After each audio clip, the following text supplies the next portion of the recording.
예수 그리스도께서 십자가에 달려 죽으신 후에 당신의 피 뿌리심과 그 몸을 찢으신 후에 이 땅에 보내신 성령을 통해 교회가 세워졌습니다.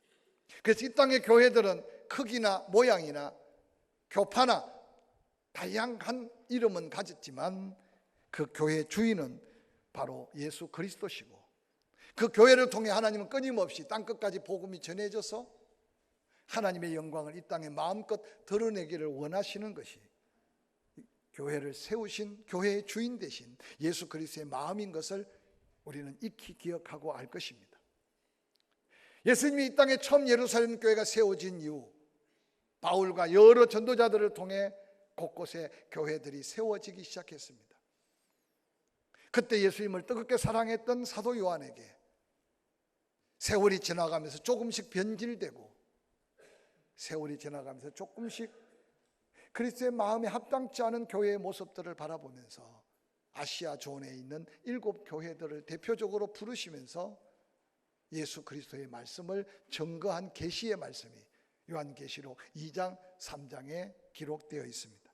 우리는 그동안 한 교회 한 교회를 살펴보면서 내 심령의 상태, 우리가 섬기는 자랑스러운 포항침례교회의 모습은 어떤 모습이어야 할까?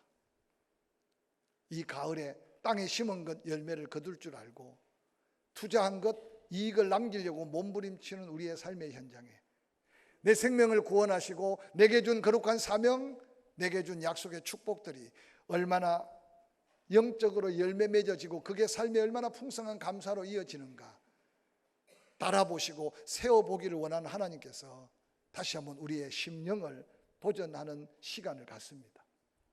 다가오는 추수감사절에 늘 해마다 돌아오는 추수감사절이니까 올해 그냥 적당하게 보내도 또 내년에 그럼 우리가 교동문을 함께 묵상하며 말씀을 봉독했지만 한 포기의 풀과 같고 한 포기의 꽃과 같고 마지막 심판하신 하나님 앞에 노여움과 진노를 받기 위해서 몸부림쳐야 할 우리의 살아있는 삶의 시간이 얼마나 소중한지를 깨달아가면서 우리의 심령, 함께 모여있는 자랑스러운 포항침례교회 아름다운 공동체가 한 교회 한 교회 말씀하시는 예수 그리스도의 말씀을 우리의 마음에 좀 담고 우리의 모습들이 그런 아름다운 모습으로 변화되고 새롭게 단장하는, 그래서 그 아름다운 영적 열매로 마음껏 감사하는 저와 여러분이 될 수 있기를 주의 이름으로 간절히 축원합니다.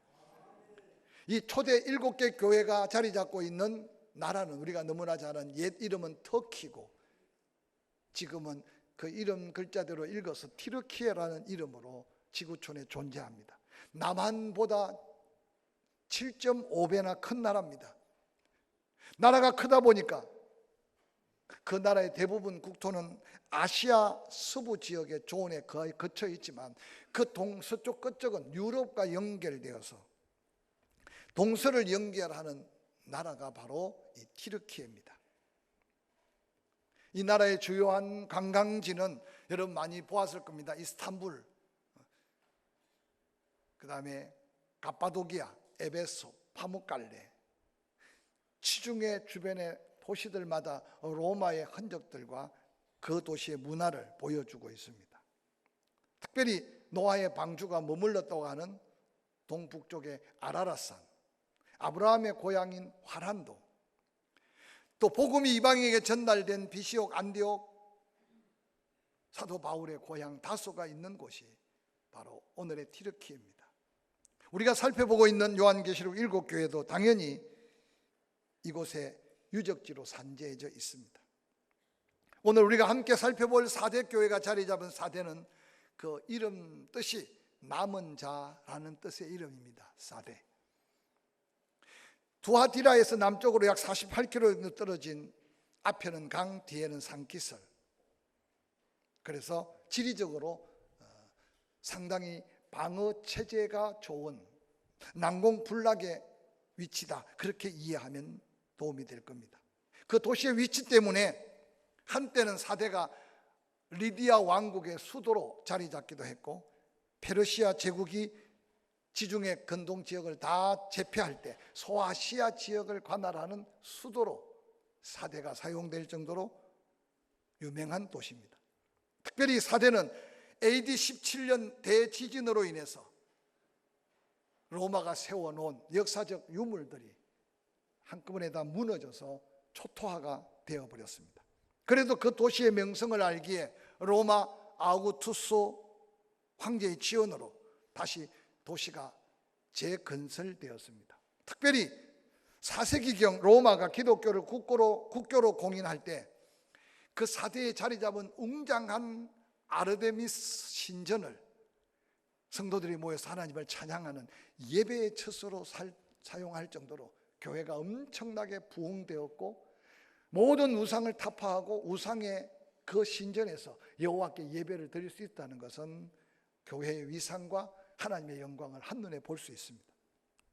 그런데 그 후에 사대교회는 예수 그리스도의 말씀에 돌이켜 회개하지 아니하므로 영적으로 침체되고 교회는 자꾸만 힘을 잃었습니다.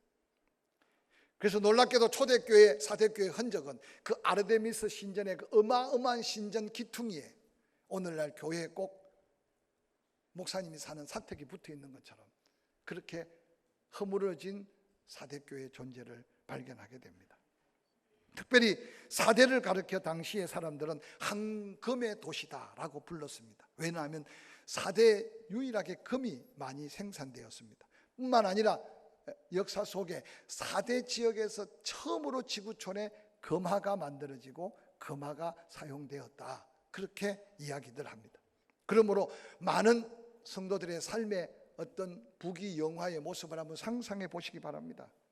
그들은 엄청난 부요함에 물질 문화에 빠졌습니다. 그러고는 그 뜨거웠던 믿음의 생명력을 잃어가기 시작했습니다. 그때 예수 그리스도께서 사도 요한을 통해서 주신 메시지가 잘 사는 것 같다, 풍성하게 누리고 사는 것 같다, 성공적인 인생인 것 같다, 사람들이 볼 때는 그렇게 보이는데 내가 너희들을 보니까 죽어 있다, 그렇게 외쳤던 현장이 바로 사대교회의 현장이었습니다. 역사를 통해서 우리에게 끊임없이 도전하는 말씀은 대부분 물질과 신앙, 세상의 풍요로움과 영적 은혜 충만함은 함께 공존하기 힘든 것으로 말씀하셨습니다. 기억하십시오. 세상의 물질의 풍성함이 영적인 풍성함으로 세상의 모든 것의 부요함이 믿음의 부요함과 서로 공존할 수 없다는 것이 성경에 끊임없이 내려오며 앞서간 믿음의 선조들이 우리에게 보여준 귀한 도전입니다. 안타깝게도 사대교회 또한 그렇게 풍성하고 부유한 삶을 살았으나 그들의 영적인 모습은 그러하지 못했습니다.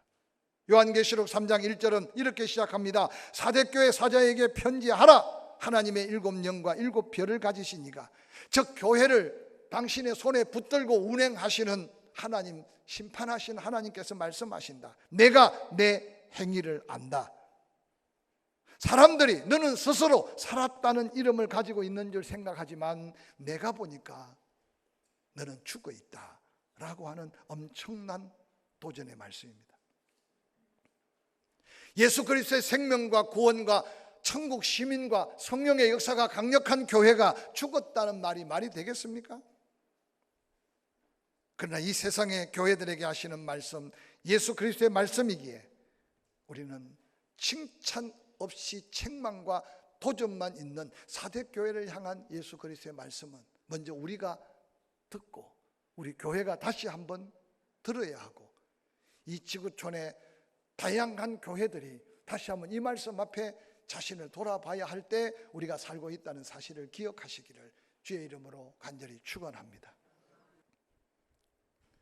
당시 갈라디아의 수도였던 사대, 그들은 엄청난 금을 만들고 세계인들이 부러워하는 양탄자로 수출을 하고, 그들에게 더해지는 놀라운 부는 놀랍게도 그들의 영적인 빈곤뿐만 아니라 지진의 심판으로 그들이 쌓았던 것들이 다 무너지고 다 부서져 버렸습니다.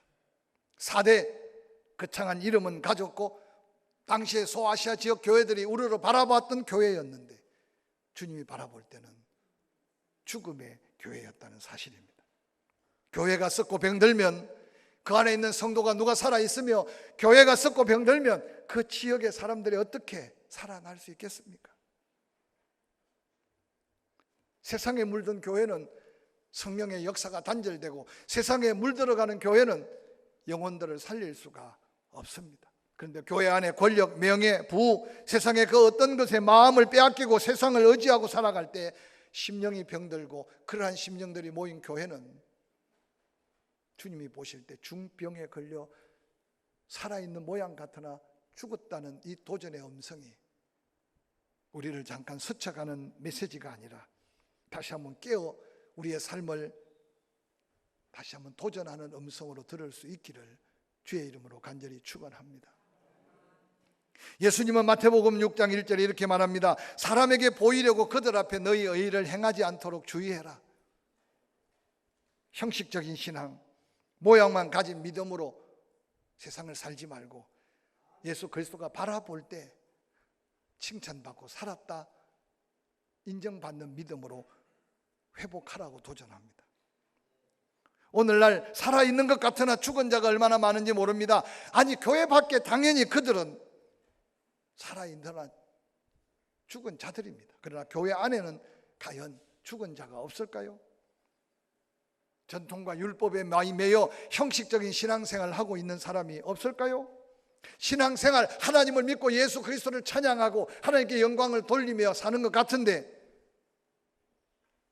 탑 주위를 돌면서 손을 비비고 108번의 절을 하며 소원을 비는 종교 생활을 하는 그들과 주일날에 한번 어떻게 왔다가 한번 예배드리고 가는 교회 안에 신앙생활과 뭐 다를 바가 없다면 우리는 모양은 가지고 있는 성도 같지만 죽었다고 책망받을 수 있는 영혼이 될 수 있음을 기억하시기 바랍니다. 어떤 성도들은 성도로서 의무를 다 행합니다. 예배도 빠지지 않습니다. 헌금 생활도 철저히 합니다. 때로는 나오라 그러면 몸을 들여 봉사도 합니다. 그런데 아무런 은혜를 경험하지 못합니다. 감동이 없어요. 감격이 없어요. 하나님 앞에 헌신하고 예배하며 말씀 듣고 아멘해서 그게 믿음이 되고 하나님 놀라운 위로와 은혜로 인하여 생동감 넘치는 살아있는 믿음의 모습을 누리지 못한다면 우리 또한 형식에 빠져있는 죽은 자의 모습일 수 있습니다. 산교회, 살아있는 심령을 가진 성도들, 하나님의 손에 붙들려 있어야 되고 성령의 감동하심에 민감해야 되고, 할렐루야! 하나님의 은혜 앞에 감격하고 감사하며 세상과 비교하지 않는 하나님의 은혜 안에서의 자유함과 평안함과 주시는 축복을 누릴 수 있어야 함을 기억하시기를 주의 이름으로 간절히 축원합니다. 사대교회를 향하여 예수 그리스도께서는 이렇게 책망합니다. 요한계시록 3장 2절, 너는 일깨어 그의 남은 바 죽게 된 것을 굳건하게 하라. 내 하나님 앞에 내 행위에 온전한 것을 찾지 못하였노니 그러므로 내가 어떻게 받았으며 어떻게 들었는지 생각하고 지켜 회개하라. 만일 일깨지 아니하면 내가 도둑같이 이르리니 너는 어느 때 내게 이르는지 내가 알지 못하리라. 얼마나 엄중한 경고적 도전입니까? 제가 몇 번 말씀드렸지만 회개라는 단어는 저주가 아니라 축복의 단어고, 회개라는 단어는 잊어버린 것을 회복할 수 있는 하나님의 약속의 단어고, 회개라는 것은 내 인생 망가진 걸 새롭게 회복할 수 있는 축복의 단어라는 사실을 기억하시기를 주의 이름으로 간절히 축원합니다. 영적으로 무너지고 그 무너짐이 때로는 사업, 직장, 가정에 엄청난 데미지를 입으면서 회개하지를 않아요. 회개하지를. 내 잘못이라고 생각하지 않아요. 다 상대 때문에 망가지고 그 누군가 때문에 깨어진다고 생각해요. 그래서 입만 벌리면 기도는 안 되고 원망이 나와요. 이게 오늘 우리의 삶에 깨어져 버리고 하는 인간관계, 깨어져 버리는 가정의 문제의 가장 근본적인 요소입니다. 요즘 제 마음 한가속에 너무 안타까움이 있어요. 목사가 당연히 성도를 위해 기도하지만 하나님의 응답이 어떻게 나타날지. 오늘 사대교회를 바라보며 예수 그리스도께서는 일깨어라 일깨어라 그렇게 도전합니다. 살았다고 하는 폼 잡지 말고 죽은 자 같은 성도들 정신을 차려야 한다는 말입니다. 이 일깨어라는 말은 정신 차리고 깨어나라. 그리고 깨닫고 그 행위를 돌이키라 라고 하는 강력한 도전의 말씀입니다. 한번 따라합시다. 정신을 차리고 깨어나라. 깨닫고 그 행위에서 돌아서라. 혹시 이 말씀이 여러분에게 돌이켜야 될 게 뭡니까? 내가 가지고 있는 자존감, 내가 가지고 있는 선입관, 내가 가지고 있는 잘못된 신앙의 편견, 그리고 내 마음이 열리지 않아서 그 누구도 내 마음에 받을 수 없는 좁아진 마음. 그래서 끊임없이 담을 쌓고 그래서 오늘 그 결과가 모든 걸 잃어버리고 놓쳐버리고 난 다음 혹시 절망 직전, 후회 직전에 있지 않습니까? 정신을 차리고 깨어나라. 깨닫고 그 행위를 돌이키라는 예수 그리스도의 사대교회를 향한 이 말씀이 여러분의 삶의 회개의 새로운 회복의 메시지로 들려질 수 있기를 주의 이름으로 간절히 축원합니다. 그리고 이어서 남은 것을 굳게 붙들래요. 그 남은 바 죽게 된 것을 굳게 하라고 명령하셨습니다.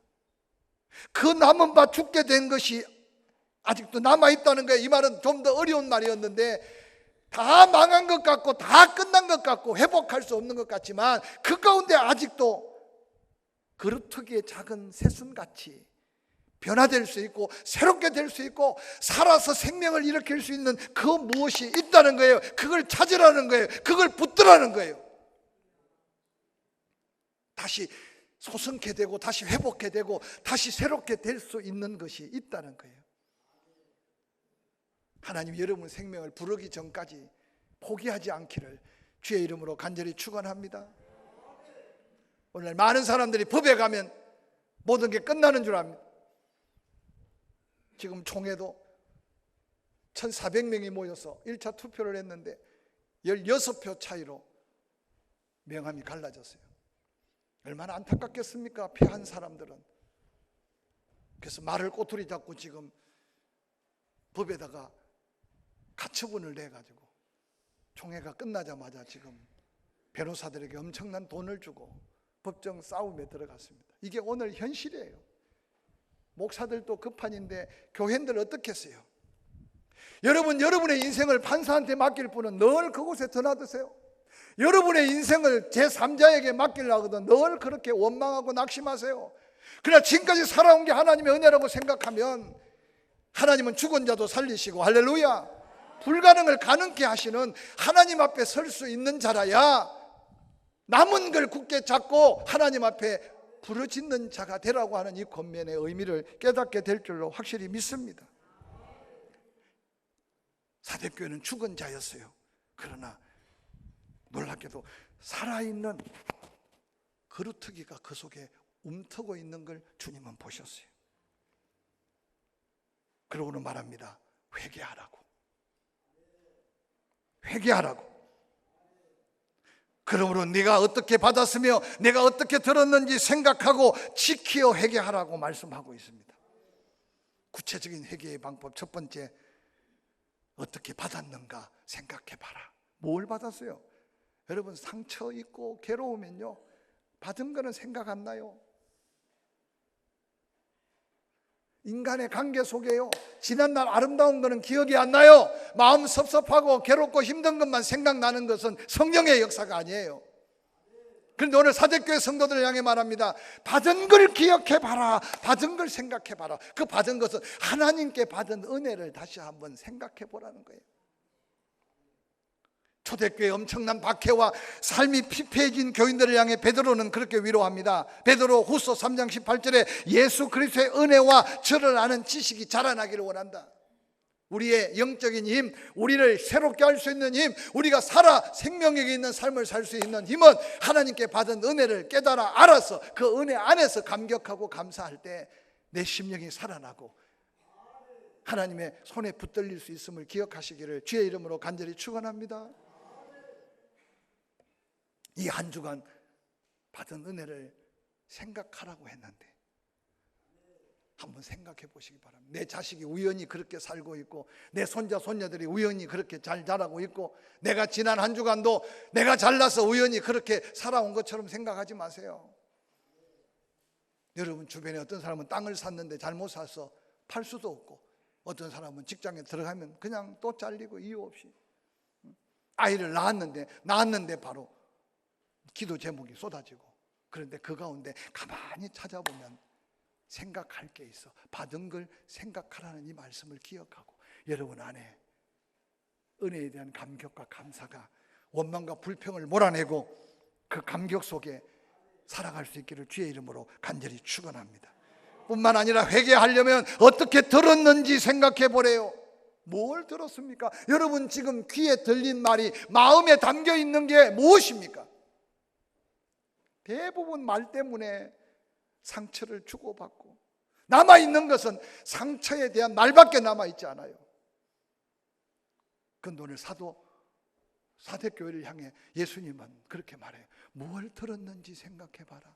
늘 설교할 때마다 두렵고 떨리는 것은 어떻게 하면 시간 안에 어떻게 하면 주신 말씀을 다 전할까 몸부림치는데 교회에 붙여놓은 시간은 왜 그리 잘 가는지. 근데 듣는 여러분의 마음의 귀는 어떤지 늘 궁금해요. 돌았으면 잊어버리고 돌았으면 잊어버리고. 근데 여러분 다른 건 다 잊어버려도 하나님께 들려준 말씀이 기억돼야 말씀이 들음이 믿음이 되고 그 믿음이 내가 행할 수 있는 믿음이고 그 믿음으로 행할 때 하나님의 뜻이 이루어지고 그 믿음을 하나님 뜻 가운데 역사할 때 기적이 일어난단 말이에요. 믿으시면 아멘.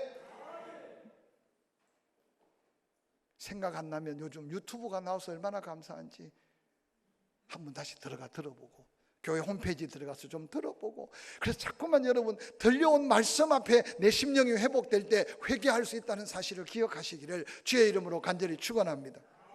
마지막으로 회개하려면 이제 그렇게 은혜를 생각했느냐 받은 은혜 감사해라 하나님 말씀을 기억하느냐 그 믿음대로 지키어서 회개하라. 이 지킨다는 말과 회개한다는 말은 같은 의미의 말이에요. 강조하기 위해서 은혜를 받았으면 감사해라 말씀을 들었으면 믿고 순종해라 그렇게 지켜 행하는 게 회개다 그렇게 말씀하시는 거예요. 그리고 마지막 사대교회 성도들을 향해 격려합니다. 그러나 사대에 그 옷을 더럽히지 아니한 자 몇 명이 있다. 몇 명이. 하나님은 사대교회 형편을 너무 잘 알았어요. 그래도 그 가운데 몇 명은 그 삶을 더럽히지 아니했다. 그들은 나와 함께 흰옷을 입고 함께 다니고 있다. 왜 그들에게 흰옷을 입혔을까? 그들은 합당한 믿음의 삶을 살고 있기 때문이다. 육신의 옷은 다 입고 왔으니까 안 보이지만 하나님의 눈으로 볼 때 세상에 화려한 옷은 걸쳤는데 하나님 앞에 행함이나 삶의 믿음의 모습은 벌거숭이 임금님처럼 벌거벗은 상태로 부끄럽게 살아가고 있을 수 있어요. 그런데 놀랍게도 사대교회 안에 하나님이 인정하는 몇 사람 흰옷을 입은 자가 있대요. 그러면서 위로하기를 이기는 자가 이와 같이 흰옷을 입을 거다. 이 믿음으로 회개하고 살았다는 이름만 가져서나 죽은 삶을 돌이켜 회개하여 살아있는 생명으로 회복하면 그에게도 이 흰옷을 입혀주겠다고 약속하셨어요. 이렇게 설교하면 또 옛날에 우리 어른들은 다음 주일에 올 때 다 흰 치마 저고리를 입고 오는데 그 흰옷이 아니고 말씀대로 순종하고 받은 은혜 감사하며 사는 삶의 모습으로 살다가 그 감격 속에 하나님 앞에 찬양하고 그 감격으로 하나님께 영광 돌리는 믿음의 회복이 있게 될 것이라는 겁니다. 할렐루야. 뿐만 아니라 그 이름을 생명책에 결코 지우지 아니하고 그 이름을 내 아버지 앞과 천사들 앞에서 시인할 것이다. 얼마나 놀라운 약속입니까? 사랑하는 성도 여러분, 천국에 대한 확신이 얼마나 있는지 모르겠지만 나는 확신하는데 생명록에 이름이 없다면 그보다 더한 비극이 어디 있겠습니까? 이 말씀을 한번 도전하고 똑같이 살아도 한 주간 지나가는데 사대교회를 향한 예수 그리스도의 그 뜨거운 사랑의 말씀을 마음에 담고 다시 한번 일어나고 다시 한번 회개하고 다시 한번 회복하는 저와 여러분이 될 수 있기를 주의 이름으로 간절히 축원합니다.